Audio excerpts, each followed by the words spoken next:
You're tuning into Black and White Sports on YouTube. The no-holds-barred truth on sports. The main event starts. All right, Black and White Sports supporters. Well, something a little bit different, something a lot more serious, involving one of the best linebackers in the league. He's a top one-third linebacker in the league, the top third linebacker from, say, 35 on up to 1. A valuable piece of the Denver Broncos, no doubt about it. In fact, we can just look. I've got PFF up here.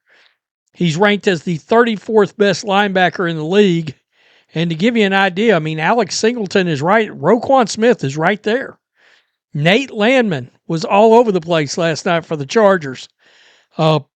This is a valuable piece of this Denver defense. And we know Denver's 8-2. And I saw this headline and was like, wait, what is happening now?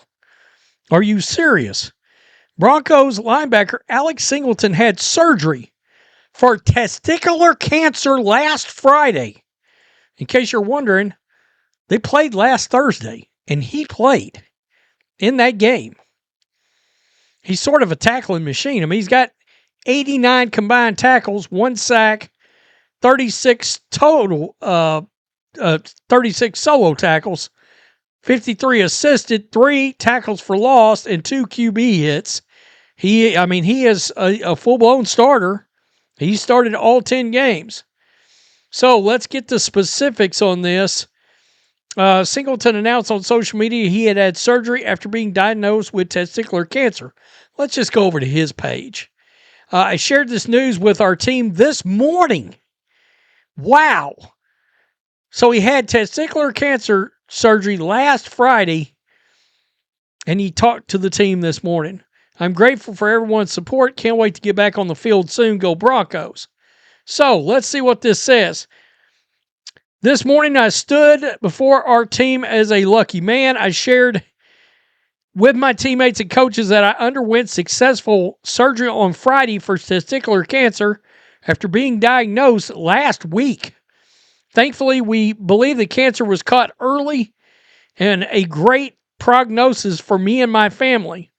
While we are still awaiting some test results, I fully expect to be returned to the field in the coming weeks.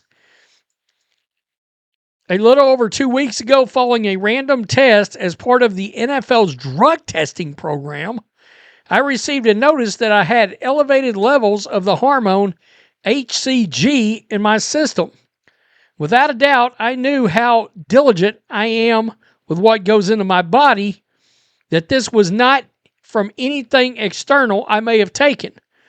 After speaking with my agent and wife, we decided to book an appointment with a urologist. On Monday, I visited Dr. Andrew Zalevi, who determined that, in fact, I had signs of a testicular tumor. I immediately contacted the Broncos, and they put me in contact with Dr. Jeff Ledgerwood, who was able to conduct an ultrasound immediately to confirm the diagnosis. Jesus. And then Friday, after playing in the Raiders game the previous night, I underwent surgery to remove the cancerous tumor and begin the road to full recovery. I wrestled with sharing such personal information publicly, but the fact is, if it helps one person decide to pay closer attention to their body, then it's well worth it.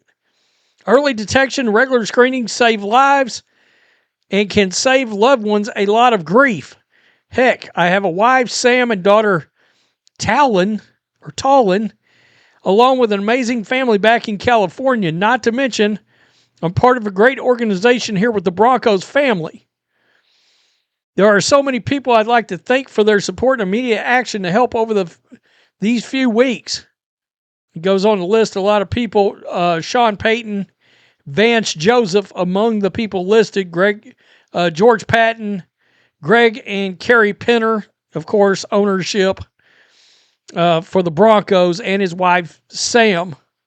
So, wow. I mean, you don't see that coming at all from a guy that was just playing in a game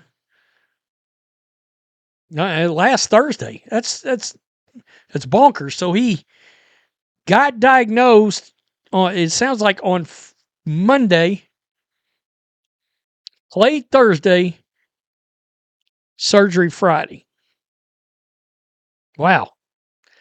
You just absolutely do not know at all. You got to get checked, folks. I mean, I can tell you, in my family, prostate cancer, holy shit. My uncle and my father they both had it.